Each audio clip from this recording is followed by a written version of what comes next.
Урматтуу Коопсуздук кеңешинин мүчөлөрү, Кыргыз Республикасынын Конституциясында жер, анын байлыктары, башка жаратылыш ресурстары Кыргыз Республикасынын гана менчиги болуп эсептелет. Жана мамлекеттин өзгөчө коргоосунда турат деп белгиленген. Жер казынасын сактоо, жаратылыш байлыктарын коргоо жана чарамдалдуу пайдалануу биздин улуттук коопсуздукту камсыз кылуу үчүн артыкчылыктуу багыттардын бири. Азыркы учурда тоо кен казуу тармагынан республикалык жана жергиликтүү бюджетке 12 миллиард сомго жакын каражаттар мына түшөт. Бул ички дүң продукттунун 8%-ын түшөт жана өнөр жай продукциясынын көлөмүнүн 44%-ын түшөт. Өлкөнүн мамлекетибиздин 18 миңден ашуун жарандары тоо кен тармагында өндүрүштө эмгек кылышат. Тоо кен өнөр жайынын негизин алтын кен тармагы түзөт. Чет элдик компаниялардын инвестициялары негизин ушул алтын казуу багытында болуп жатат. Урматтуу Коопсуздук кеңешинин мүчөлөрү, бирок тилекке каршы жер казынасын пайдалануу чөйрөсүндө коопсуздукту камсыз кылуу маселелерине тийиштүү көңүл бурулган эмес. Тескерисинче, жер казынасын пайдалануу чөйрөсү акырындап мамлекеттин көзөмөлүнөн чыгарыла баштаган. Натыйжада азыркы учурда тоо кен өнөр жай жана жер казынасын пайдалануу боюнча тармактарда төмөнкү курч маселелер жаралды. Айрым мамлекеттик органдарга айрыкча лицензия уруксат берүү системасына терең кирип табылашып кеткен коррупция. Тиешелүү иштерди жүргүзбөй кайра сатуу максатында лицензияларды кармап туруу. Экологияны коргонуу көңүл сыртында калтыруу. Баалы дарактардын түрлөрүн кыюу жана кыйылган дарактардын ордун жана көчөттөрдү отургузуу жолу менен калыбына келтирүү. Өлкөнүн өнөр жай секторунун бир компаниядан Кумтор Голд компаниясынын өтө көз каранды болушу. Өнөр жай, энергетика жана жер казынасын пайдалануу мамлекеттик комитеттин жергиликтүү бийлик менен кызматташуусу солгон болгондуктан жергиликтүү калктын тоо кен казуу өндүрүшүнө карата пайда болуп жаткан каршылык маанайлары. Жергиликтүү бийлик шынын айтканда лицензия берип атканда кимге лицензия берилип атат, эмне үчүн берип атат? Ал компания ошол лицензия алганда ошол жергиликтүү бийлик менен сүйлөштүбү? Ошол лицензияны иштеткенге аракеттер жасадыбы? Ошол жергиликтүү элге, ошол жердеги жергиликтүү бийлик менен чогуу барып, бирге барып, тиешелүү тармактын жетекчилери түшүндүрүштөн жүргүздүбү? Мына ошол маселе азыр оор бойдон калып атат. Кээ бир мезгилде лицензия алган компаниялар жөнүндө жергиликтүү бийлик дагы, жергиликтүү эл дагы билбей калган учурлар толтура азыр. Мына ушундай кызматташтыктын жоктугунан мына инвестициялык климатка жана чыныгы иштейм деген таза компанияларга, фирмаларга элдин маанайы башка болуп атат. Биздин тиешелүү мамлекеттик органдардын ошо тиешелүү иш жүргүзбөгөндүгүнөн. Көп инвесторлор ошол иштейм деген жакшы, таза, чоң компаниялар өзүн иштете албай, ошол лицензияны ишке ашыра албай, көп учурда туруп алган мезгилдер да жок эмес. Мына өткөндө бир нерсе айтып кетейин ушу боюнча. Мына Кадамжайдагы Шамбисай боюнча. Мына көрдүңөр. Бүт телевизордон көргөздү, интернет сайттар көргөздү. Элге жолугушууга барып атат. Ош областынын экология башкармалыгынын бир инспектору барып атат. Аким айыл өкмөт. Ошол инспектор барып, жергиликтүү бийлик менен чогуу ошо түшүндүрүү иштерин жүргүзө алабы? Жүргүзө албайт да. Мына иштин бардыгы тең. Эң негизги азыр биздики аксап атканыбыз тиешелүү мамлекеттик органдар тоо кен тармагындагы жана жергиликтүү бийлик менен байланыш жок болгондуктан түшүндүрүү иштери жакшы жүрбөгөндүктөн мына кээде ошол жакшы компанияларга биздин элдин көз карашы туура эмес болуп атат. Кээде ошол компанияларды кээ бир бизде иштеп аткан чиновниктердин ошого чогуу бирге болгондуктан ошол жердеки желөтүү бийликти элдин кызыкчылыгын коргогондуктан эл чыгып атат. Мына көп жерди кийин түшүндүргөндөн кийин макмал мына иштей баштады го. Терексай мына иштей баштады түшүндүргөндөн кийин. Мына биринчи вице барып келди. Тиешелүү министрси ведомство барды, барганда иштей баштады. Мына ушул маселени биз колго алыш керек. Экинчи, ошол жердеки бөлүнгөн фонддор боюнча дагы бөлүнгөн каражат ачык болуш керек, ачык акын болуш керек. Бир тыйынына чейин, бир сомуна чейин каяка кетип аткандарын түшүндүрүп айтсаңар, толук маалымат берсеңер, эл колдоп берет бардын тең. Ошол дагы жашыруун болгончо мына ушул маселе чыгып атат. Мен кээ бир маселелерге мына токтолуп кетейин, анан кийин баяндаманы уксак. Биринчи, мына кент чыккан жерлердин иштетүүгө лицензия берүү маселеси бул чөйрөдөгү эң актуалдуу маселелердин бири. Эгемендик алган жылдардан бери жер казынасын пайдалануу укугун ээлик кылуучу лицензиялардын жалпы саны 2571 бүгүнкү күнгө 19-жылдын 1-январына иштетип атканда. Алтын кени чыккан жерлердин дээрлик бардыгына геологиялык изилдөө жана аны өздөштүрүү үчүн жеке компанияларга уруксат берилген. Бирок кен чыккан жерлерге уруксат берүүдө көп учурда мамлекеттин жана коомдун кызыкчылыктары эске алынган эмес. Тескерисинче тар чөйрөнүн айрым таасирүү топтордун кызыкчылыктарынан коргоо мына басымдуу болуп келген. Анын айынан лицензия берилди, бирок кен чыккан жерлер өздөштүрүлбөй турган жагдайлар мына түзүлдү. Жылдан жылда колдо жүргөн лицензиялардын саны өсүшү байкалууда. Иштетпей эле мына көп жылдардан бери лицензия кармап жүргөн компаниялар абдан көп. Бул тармакта кадимки эле ачык айтканда базардакыдай алып сатарлыкка мына жол берилген.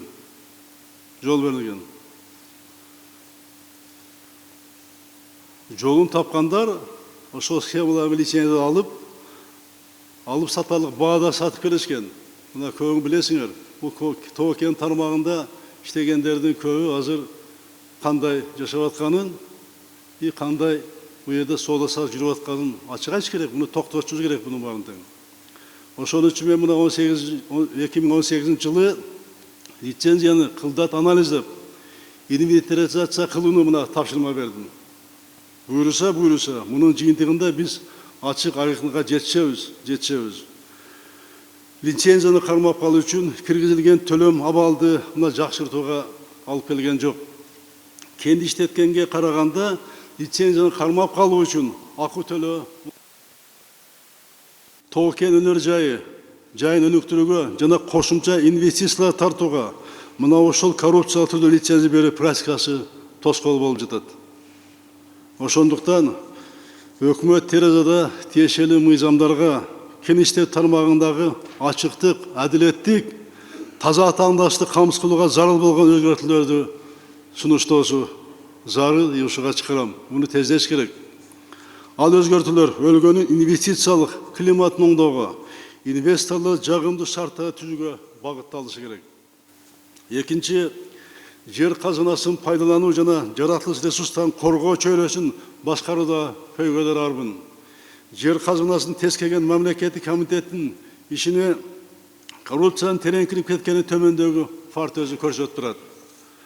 Мына 2009 жылдан 2018 жылдар аралыгында 5 төрагасына карата кызматтык жана коррупциялык кылмыштарды жасоо боюнча жазык иштер козголгон.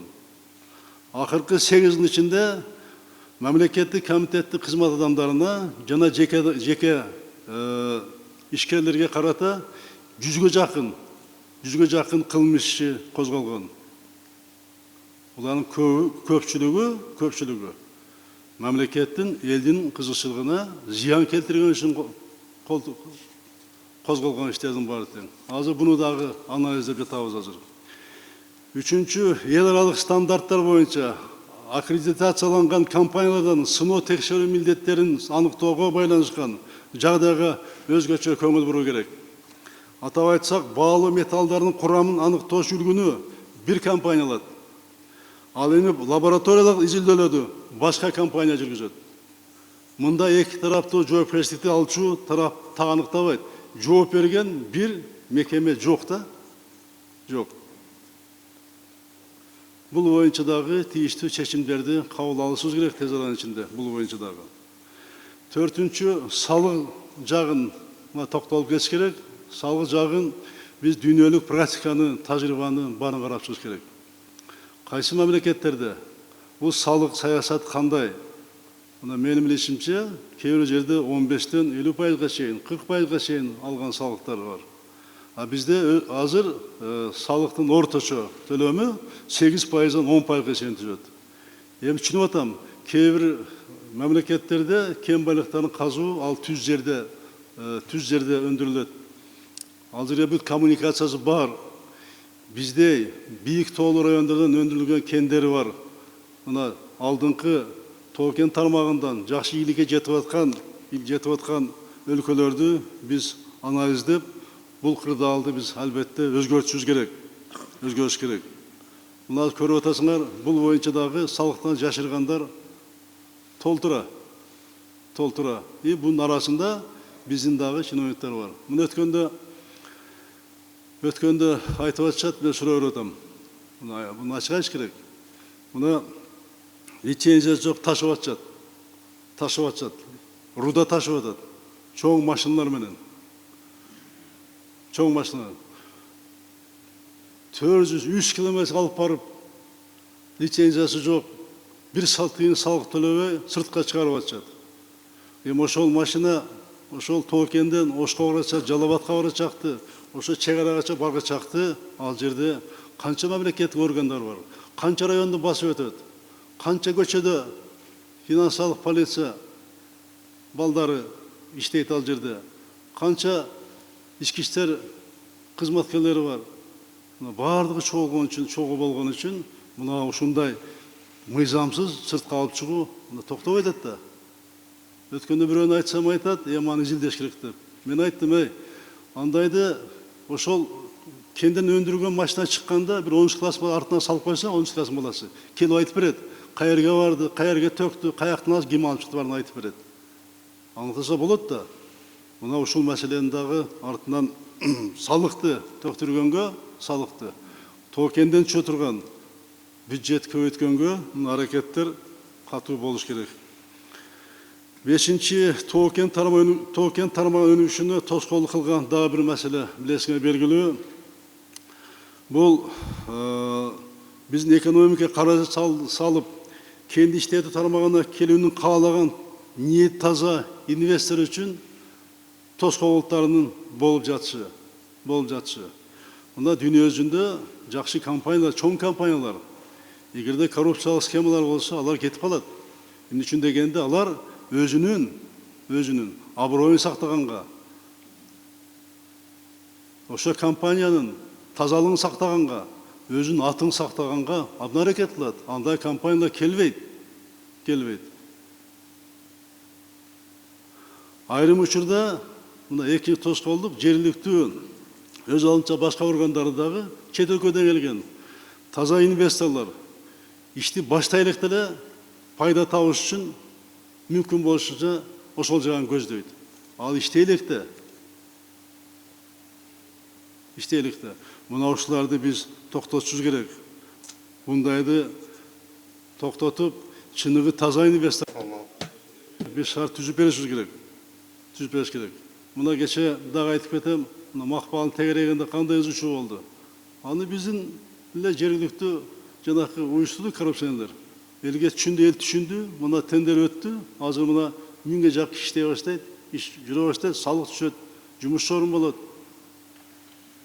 Буну мамлекеттин элдин кызыкчысы үчүн таза инвесторлорду иштеткенге шарт түзүшүбүз керек. Жыйынтыгында эмне болуп атат? Мына кээ бир провокаторлор барып, туура эмес маалыматты берип, элди көтөрүп, аягында ала суудан кургак чыгышып, жоопкерчиликке тартылбай, ошол жердеги жергиликтүү балдар, жаш балдар мына жоопко тартылып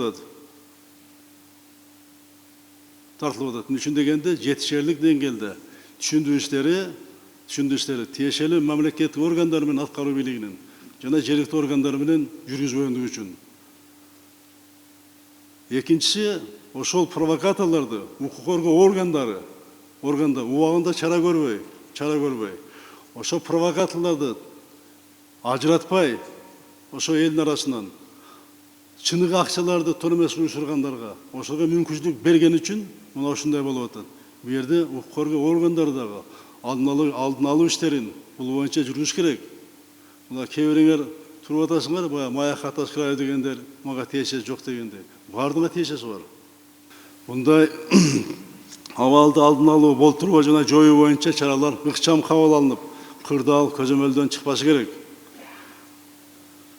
Болбосо мына бийлик органдарын элге жаман көрсөтүү, инвестиция климатты бузуу, инвестор чочтуу аракети улана берет, бул токтобойт. Анан биз инвестициячы экономиканы кантип көтөрөбүз? Биз көтөрө албайбыз экономиканы. Келген инвестицияны биз өзүбүздүн менчигин кандай сактасаң, ошондой сакта, ошондой шарт түзүп бериш керек. Ошон үчүн Өткөрбай Асылбекович мына ушундай кырдаал жарачуу маселелер боюнча прокатта четте туруп атасыңар, буну дагы көзөмөлгө алыш керек. Алып, бул боюнча жергиликтүү прокуратура органдары бул боюнча реакция алыш керек да, реакция алыш керек. Ишин аткарбай аткан ошол жердеги органдарга баарына тең тиешелүү көрсөтмөнү бериш керек. Алтынчы соттук процесс жөнүндө айта кетейин. Жер казынасын пайдалануу маселелерине байланыштуу иштер боюнча сот практикасы бири-бирине каршы келип, бир тарапты болбой көп суроолорду мына жаратууда. Азыр тоо кен боюнча соттошкон компаниялар абдан көп. Мына бизге чейин жетип атышат. Бизге чейин. Мына бирдей эле фактор боюнча окшош доо талаптарын кароодо соттор бири-бирине такыр карама каршы чечимдерди чыгарган учурлар бар. Мындай фактылар сот өндүрүшүндө укук колдонуу практикасынын жоктугун жана мыйзамдын ченемдерин бир мааниде чечмелөөнүн болбогондугун көрсөтүп турат. Соттор укук колдонуу практиканы изилдеп, талаптагыдай түшүндүрмөлөрдү бериш керек деп эсептеймин. Урматтуу Коопсуздук кеңеш мүчөлөрү, бүгүн биз ушул дагы жер казынасын пайдалануу чөйрөсүндөгү болгон көйгөйлөрдү жолдорун табышыбыз керек. Кыргызстандықтар үчүн иштеш керек бул байлык. Биз бул кен байлыктар, бул минералдык ресурстар, мөңгүлөр, суулар, булар кайра келбейт. Буну биз эске алышыбыз керек. Ошон үчүн биз бул кен байлыктарды сарамжалдуу, үнөмдүү мамлекеттин элдин кызыкчылыгына иштей турган кылып туруп, бул жакшы мыйзамды кабыл алыш керек, биринчи кабыл алыш керек. Мына азыр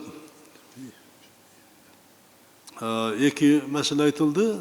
Ошонун эң чоң маселеси бирөө бул мыйзам жөнүндө айтылды. Мына мыйзамда коррупция схема түзүп атпайбы? Эгерде сен берсең, биринчи реңиши бир ай ичинде бербесең, ошол кенди сен жоопкерчиликке тартыласың деп. Мына буну мен мурунда айткам, Осмонбетов. Ушундай мыйзамда бар экен, ушундай жылчык. Ошону бүтүр киргиз деп айтканмын. Бүгүн ал жөнүндө мына айткан жоксуң. Мына лицензиялык макулдар сакталбаган учурларда эски ыкмаларды колдонгон мезгилде буларга шарт коюш керек компанияларга. Киргенде, сен мынандай иштейсиң технология менен. Мынандай лицензия шарттар бар. Ушуну кылсаң иштейсиң, кылбасаң иштебейсиң деп токтото турган мүмкүнчүлүк болуш керек. Ал мүмкүнчүлүктөр бар да. Буну атайлап коррупциялык схема түзүп алып, ошол тоо кен тармагындагы комитетте иштеп аткан жетекчилери, орун басалар, ошол эле кызматкерлер башында туруп өзгө схема түзүп атпайсыңарбы? Мына бүгүнкү берген маалыматында мына чар жайыт, бир саясат жок да, эмне кылам деген. Мына бүгүнкү айтылган сөздү Осмонбетов сен айтышың керек болчу, комитет төрагасы. Биз мындай болуп атат, мындай кылабыз. 25 мүнөт бердим. Бирөө жазып бергенди келип туруп айтып коюп кетип атасың мага. Мен айттым жана жалын жок деп, жалын жок. Мына тоо кенге кирбеген адам жок.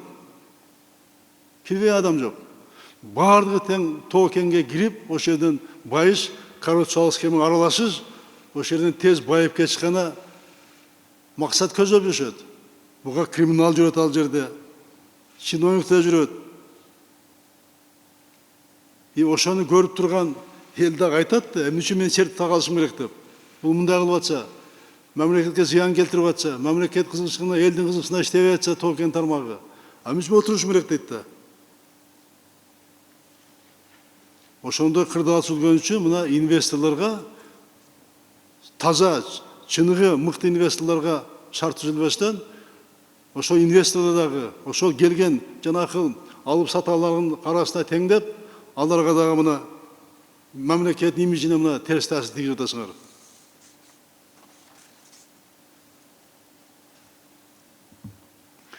Мына так пландоо жана стратегиянын мына жоктугунан ушундай акыбалга келип отурабыз. Мына кайсы инвестору өз укуктары колго албосо, ошол жерге ишеним болбосо, мамлекет тарабынан инвестор корголбосо, ким келип каражат салат келип алып? Ким салат? Тоо-кенге 4000 метр, 3000 метр бийиктикке келип ким салат? Дагы ушу келгендерге рахмат. Жок деген ошо келгендерди коргош керек азыр. Таза туура иштеп аткан инвесторлор, салык төлөп аткандарды коргош керек. А силер кайра тазаларды коргобой, аларды кыйнап, силерге коррупциялык схемага кирип аткандарды колдоп атпайсыңарбы? Мына мисалы 41 лицензия алып атат бир адам. 41 лицензия алып атат. Эмнеге шумдук? Болгондо алтын кендер, туурабы? Алтынбы? 41 алтын кен лицензия алып атат. Ушул өзү айтып турат да. Мына комитеттин, тоо-кен боюнча комитеттин ичиндеги коррупциянын барын тең. Ошого мыйзам жол берип атат да. Ошон үчүн азыр бул боюнча абдан ыкчам чаралар көрүш керек. Болбосо бул өлкөбүздүн келечегине, калктын турмушуна абдан жаман таасирин берет. Мына ошон үчүн бүгүнү ушу коопсуз кеңештеринен алып чыктык. Биринчи эмне кылыш керек? Мына биринчи өкмөттүн жана жергиликтүү өз алдынча башкаруу органдарынын иштеп жаткан компанияларга аларга шарт түзүш керек. Мына көп неме Кожобек Жайшыбек жакшы айтты. Кайсы жерде аткаруу бийлик иштеп жаткан тиешелүү мамлекет органдары жана жергиликтүү бийлик туура саясат жүргүзүп, түшүндүү иштен жүргүзсө, эл түшүнүп атат. Элге ачык айкын айтып берсе, бул эмдеген компания эмне иш кылып берет, эмне жасап берет, кандай иштейт деп айтып берсе, эл колдоп атат. Кайсы жерде бүдөмүк болсо, талаш тарыш болсо, ошол жерде мына талаштар чыгып атат. Ошон үчүн бул маселеге катуу көңүл буруш керек. Андан кийин тартиптик уюштургандарга жол бербөө боюнча укук органдарда бул боюнча катуу шалпырашыңар керек. Ансы болбойт. Мына кече ушуга чейин жеттик, тоо-кенди пайдаланып, коңшу мамлекеттер менен биздин мамлекетти карама-каршы кылган аракеттер болду. Ачык айтып атышты. Ачык. Кээ бир провокаторлор чыгып алып, саясий провокаторлор чыгып алып туруп, 60 000 ата элди көтөрүшүн өзү санын билбейт, 60 000 кыргыздын кыздары мына турмушка чыккан дегенге чейин туура эмес маалыматты берип атышпадыбы? Берип атышты. Бирок мына азыр айтып кеттим, 18 000 ашык адам иштеп атат тоо-кенде. 12 миллиардка сомго жакын мына салык төлөп атат. Ушуну көбөйтүүнүн үстүндө иштейли да. Көбөйттү. Эгер инвестиция келбесе, миграцияда бакырабыз. Мына ошол эле провокаторлор бакырат, сырттан 8 000 мигрант киши адамдар жүрөт деп. Ошол эле келиңизде, ошол иштеп аткан инвесторго каршы саясат жүргүзүп атышат. Ал сырттан инвестор алып келбесек, аны кайдан жумуш ордуна түзөбүз? Кайдан инвестор алып келип экономиканы көтөрбөсөк, айлыкты көтөрөбүз, мугалим менен врачтардыкын? Кайдан көтөрөбүз? Ошо провокаторлор береби? Каражатын бербейт алар. Алар только 20 жылдан бери саясатты чүйлөп жүргөн провокаторлор кээ бири.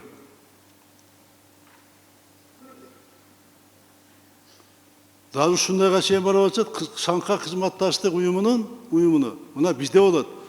Кудайга шүгүр, бизде болот, бизге өттү. Биз төрагалык кылабыз азыр. Бишкекте өтөт. Ал жерде абдан чоң маселелер чечилет. Чоң маселелер. 12 мамлекет келет. Миллиардтаган өлкөнү башкарган, экономика 2-нчи орунда турган, 6-нчы орунда турган державанын жетекчилери келет. Алар менен бул жерде 2 күн болушат. Кейбіреулері мемлекеттік визитмен келеді, екі чоң мемлекеттің жетекшілері. Алар менен bu yerде сүйлөшүп көп маселе чечилет. Көп жылдан бери чечилбей жүргөн маселе сүйлөшүүлөр болот. Эки тараптуу, көп тараптуу сүйлөшүүлөр болот. Мына ушуга дагы атайлап өтпөсүн деп аракет болуп атпайбы? Мына азыр Шанхай кызматташтык уюмдун ар тармактан жетекчилери келип атат. Жакында мына Коопсуздук кеңешинин секретарлары келет. Бүт министрлер келип атат. Ал жерде сүйлөшүүлөр көп маселе чечилип атат. Биздикилер барып атат ал жака. Ана ушундай мезгилде мындай алган тура да, тура эмес да. Мына кээ бир Кытай республика айтат, бул экинчи экономика дүйнө жүзүндөгү. Бул технологияны Кытайдан, инвестицияны коңшу биз эмес, Африка тартып атат, Африка өлкөлөрү. Чоң ишкана куруп атышат. Африка өлкөлөрү тартып атат.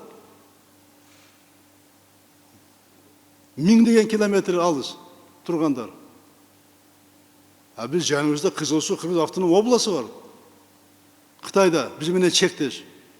Ошол менен мамиле түзсөк дагы келет инвестиция. Мына алар айтып атат, кыргыз туугандарда эмне болуп атасыңар деп, биздин жашоо жакшы эле деп. Аяктан бакырып атасыңар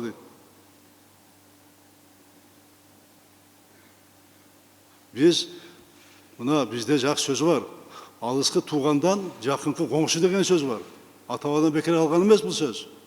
Biz ошол технологиялар дүйнөсү колдонуп аткан. Ошо инвестицияны алып келип иштетишибиз керек. Иштеш керек. Провокация кылгандарга, аларга жол бербейбиз. Элди ачкырам, бардыгын ачкырам, ага жол бербегиле. Биздин ниетибиз ак, ниетибиз таза. Биз кантип эле мамлекетибизди башка бирге тебелеп тепсетип карап туралы. Иштеп атат мамлекет органдар. Күнүгө иштеп атабыз, көзөмөлдөп атабыз. Мәселе ал коңшу мамлекет эмес, мәселе бизден коррупциялашкан Кыргызстан ичиндеги тойбогон байлыкка наркы дүйнөгө көтөрүп кетем деген акмактардын эсебинен мына мамиле ушундай болуп атат. Алар кредитти, грантты берип атышат каалашынча, сурашынча берип атышат. Каалашынча берип атышат. Бирок ошону кандай пайдаланып атат? Мәселе бизде. Өзүбүздө болуп атпайбы?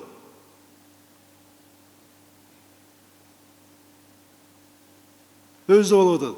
Бир дал эмес, башка мамлекеттерден келип атат азыр мына. Россиядан көбөйүп атат азыр, 3 эсе көбөйдү. Туркиядан азыр инвестиция 80%га көбөйдү. Биз аларды да коргошубуз керек. Коргош керек. Мына чүйгө абдан жакшы ишкана келип атат, Жалал абадка кетип атат, Ош жака кетип атышат. Ал жумуш орунда, ошол жерге курса, салса, айырга ошо 1000 киши иштесе, айлыгын берсе, ошодон салык төлөсө мамлекетке эмнеси жаман? Ал көтөрүп кетет да. Биздин жер, эл, биз калабыз да ошо жерде, биз жердебиз да. Ушуну түшүнүш керек да.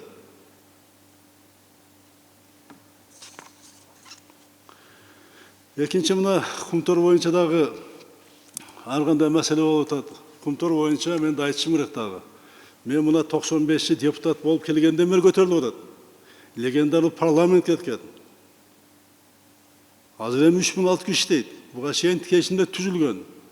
Азыр ошо келишимди жакшыртуу боюнча мына өкмөткө иштеп атат өкмөт дагы. Эми аны тездетиш керек. Кумтор боюнча дагы, Кумтордо иштеш керек.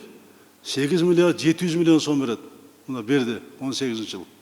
3600 адам иштейт ал жерде. 3600 адам иштейт.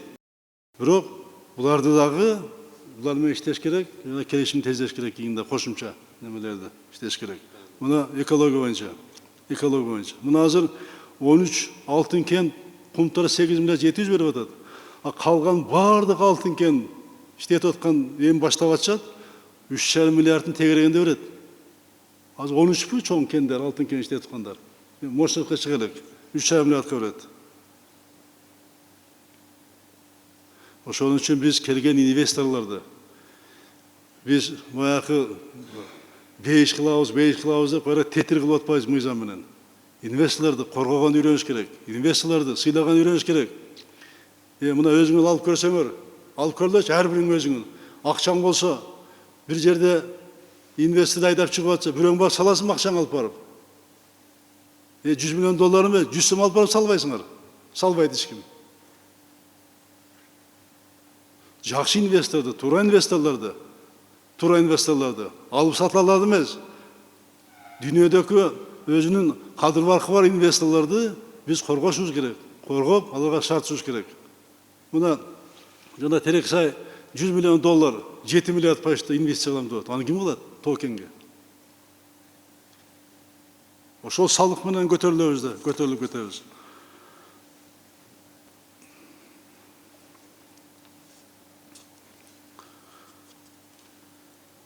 Биздин бүгүнкү негизги милдет, мына отурасыңар, ушуга тиешелүү мамлекеттик органдар, акимдер отурат, губернаторлор келди, тиешелүү министрлер ведомство отурасыңар. Бул тармак таза тармак айланыш керек. Таза, ачык тармак айланыш керек. Токен тармагы Кыргызстанда келгендер ачык айкын, таза иштетилген тармак деш керек. 41 лицензия алып бул алып саталардын тармагы болбош керек. Биздин кен байлык алып саталардын кен байлыгы болбош керек. Ошого тездетип мына өзгөртүүлөр кириш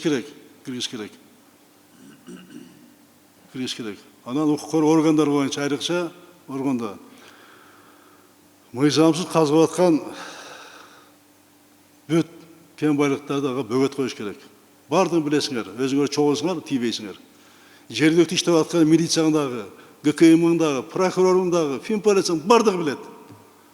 Муну айтып атышпайбы? Бардыгы билет, бирок тийбейсиңер. Чыныгы иштеп аткан, мамлекетке салык төлөп аткан, элге жумуш орнун берип аткан компанияларды алып барып коргогула. Алардын арасында жөн эле провокаторлорду, башаламалык салып аткандар боюнча алар боюнча чара көрүш керек да. Ага мыйзам бар да. Биздин мамлекетте мыйзам иштеш керек, урматтуу органдар, урматтуу ген прокурор. Мыйзам иштеш керек да.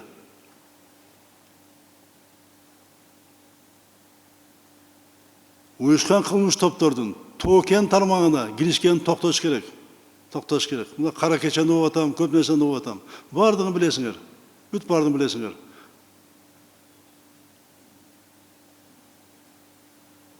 Анан жанакы 100 козголгон иш боюнча 100ге жакын иш козголупту токен тармагы боюнча. Анын баарын тең анализ кылгыла. Эмне үчүн токтогон, эмне үчүн жаап койгон. Анализ кылгыла баарын тең. Анан укук коргоо органы жаап берсеңер ишти, кое берсеңер, токен тармагы кандай таза болот, кандай ачык болот. Жанакындай схемчилер, коррупционерлер акча менен сатып алып бардыңар тең. Ана токен тармагын бир топ адамдар кызыкчылыгына иштеткен шартка алып келген укук органдар. Эгерде силер туусаңар жакшы, туура туусаңар, мыйзамды сактап, мыйзамды катуу кармасаңар, эч ким эч жака бара албайт. Өзүң аралашпасаңар.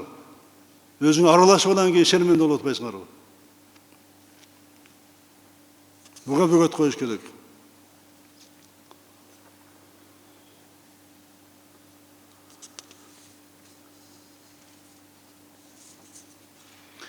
Төртүнчү,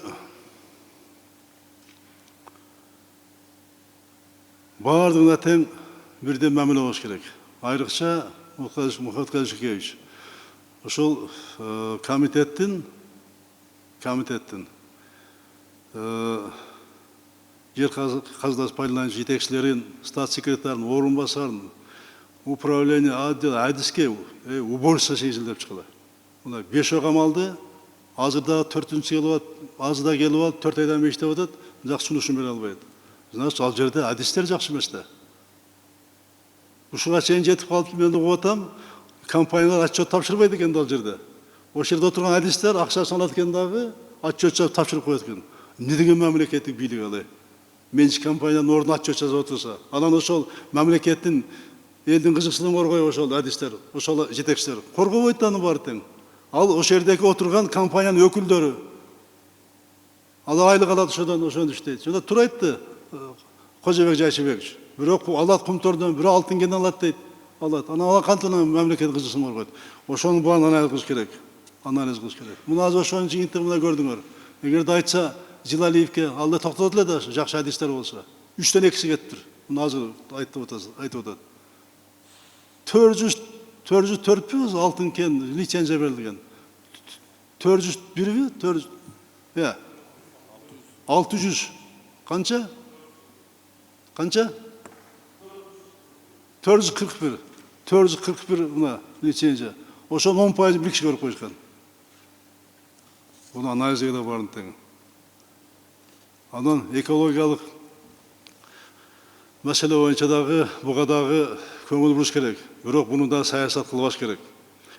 Кейде бұл экологияны чыныгы экологтор баа бериш керек.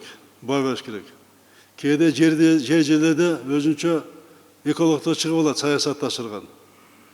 Алар менен түшүндүү иштен жүргүзүп, экологияны сактаганда үйрөнгүлө. Экология коопсуздугун сакташ керек, аны камсыз кылыш керек. Мына өткөндө жакшы маселе коюлган. 100 дарак көчөт отургузуу боюнча. Бунун эми кандай жол менен отургузат? Кандай кылат? Акчасын берип, ишкана түзөбү? Жана айтып кетпедиби? Кумтор боюнча Орозбек жакшы айтты. Рекультивация боюнча ишкана түзүш керек деп. Ошондо чечиш керек. Ошону лицензиялык шарттарга киргизиш керек. Баштан баштап ошого акча отуруш керек. Казгандан ошону мен бүткөндөн кийин кылам дебестен, бүткөн жерин жасай бериш керек бюджеттен. Ошону эл ишене баштайт. Ошо кыйылган дарактардын ордуна дарактар отурганга. 6-нчы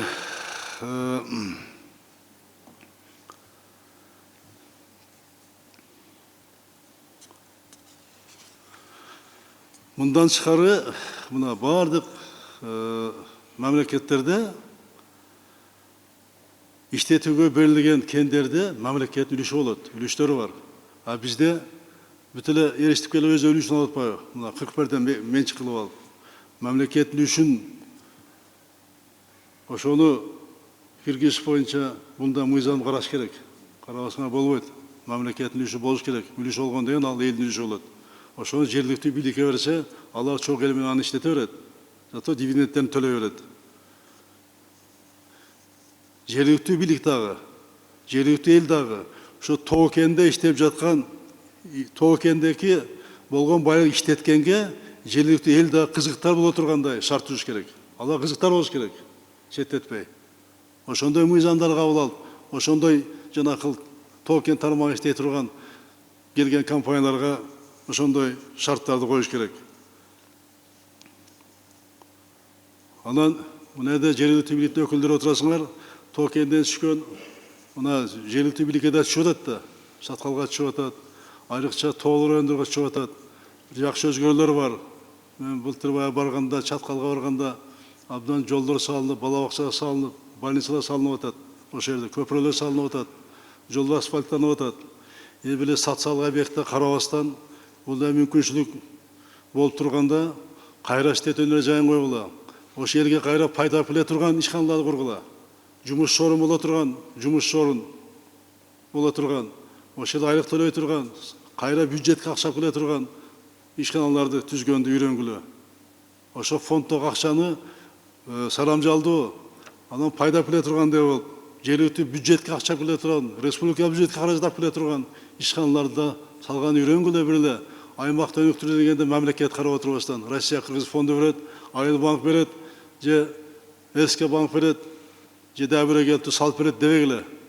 Айрыкча ошол түшүп аткан каражат түшүп аткан жерлер, ошолдон каражатты бөлүп жумуш орун түзгүлө. Анан 7-нчи жана жакшы айтылды, сиз айттыңызбы, билим берүү министрлиги. Жергиликтүү бийлик органдары менен биргеликте тоо кен казуу иштеп аткан тармагы боюнча кадрларды даярдоону колго алыш керек. Бул эң керектүү нерсе бул. Мына көрүп атасыздар, нефти, газы бар өлкөлөрдө эң мыкты институт, университеттер бар. Мыкты кадрлар даярдайт. Ошол кадрлары, ошол мамлекетте болгон ресурстардын баарын ошолор пайдаланып иштетип атат. Аларга билесиңер, дүйнө жүзүндө абдан суроо абдан чоң болуп атат азыр.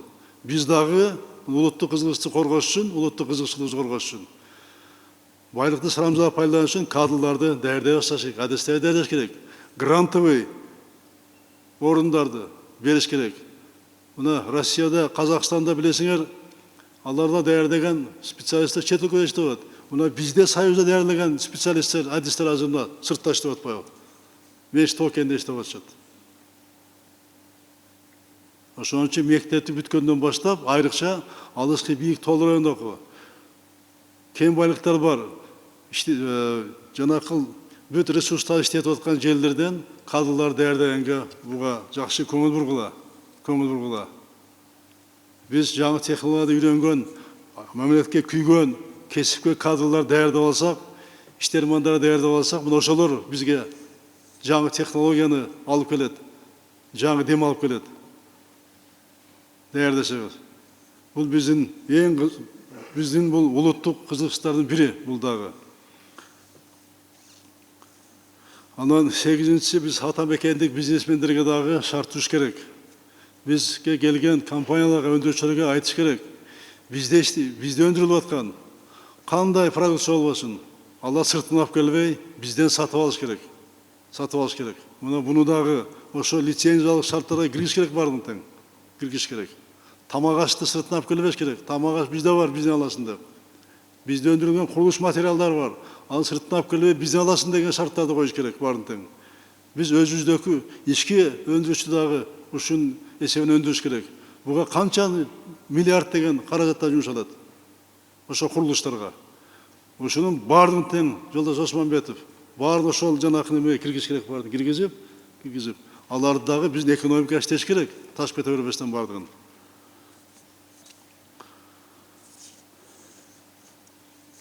Эми бүгүнкү кабыл алган мына чечим, бул жакшы чечим, окудуңуздар.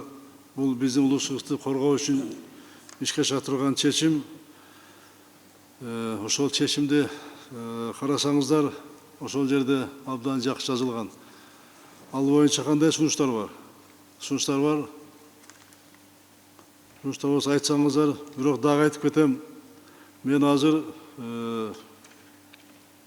энергетика жана жер казынасы пайдалануу чөйрөсүндө иштеген биздин комитеттин иши вообще канааттанбадысыз деп айтыш керек. Вообще канааттанбадым мен бүгүн дагы. Мен дагы мурун мен учушка балачы элем. Азыр нөлгө баладым жетекчилеп чыгып сүйлөгөндөн кийин. Нөл. Бу жердеки специалист эместер, адис эместер айтып атышат, отуруп, саясатчылар окутуп атат, кандай кылыш керек экенин.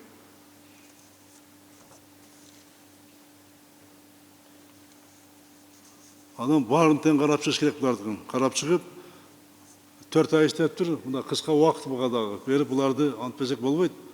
Андай талап койсок, буну мыйзамдарды тезге өзгөртүп, токтом тезирээк кабыл алып, мына чечимди тезирээк кабыл албасаңар, ишке ашырбасаңар, анда доор болот. Анан экинчи маселе. Экотех инспекция дагы мына. Жана ким айтты? 1600 текшерген деп, неме, Кожоев Жайчев айтып кетти. Бул дагы эң коррупциялык орган болгон. Силерге да келебиз, экотех инспекция. Ишиңерди билем мен азыр, текшер анализ кылдырып атам азыр. Ушундай кадрлар бар. Ошол жерде турбай турган кадрлар бар, экотех инспекцияда. Ал экотех инспекция бул жөнүндө саясий орган болуп калды. Мамлекет кызыкчылыгына иштебей эле схеманы түзүп алып, ошол жердеги иштегендердин гана инспекциясы болуп калды.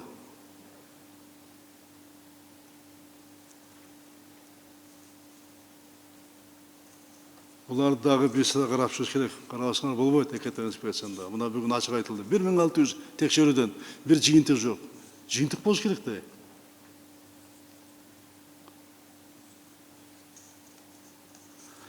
Анда урматтуу кеңештин мүчөлөрү, бул маселе абдан кылдат менен иштей турган маселе. Биз биринчи бул жерде инвесторлорго шарт түзүп, анан жакшы кылабыз деп жаман кылып албайлы, инвесторлорду качырып албайлы, алардын кызыкчылыгын ойлоп, аларды дагы иштей турган кылып, шарт түзүп, эл менен чогуу бирге иштей тургандай шарт түзүш керек. Урматтуу депутаттар, абдан активдүү катышып бердиңер. Жакшы маалыматтар болду, жакшы сунуштар болду. Ошондо биз жазып алдык, мен да жазып алдым. Азыр Коопсуздук кеңешинин катчылыгы да отурушат, жазып атышат. Ошол кошумча менен негизинен кабыл алсак болобу? Анда ушу кошумчасы менен негизинен кабыл алынсын деген кеңеш мүчөлөрү добуш берип койсоңор макул. Каршы жок. Анда бир добуштан кабыл алды. Анда сиздерге чоң рахмат, жакшы деп бергениңиздерге. Жыйын анда жабык. Рахмат.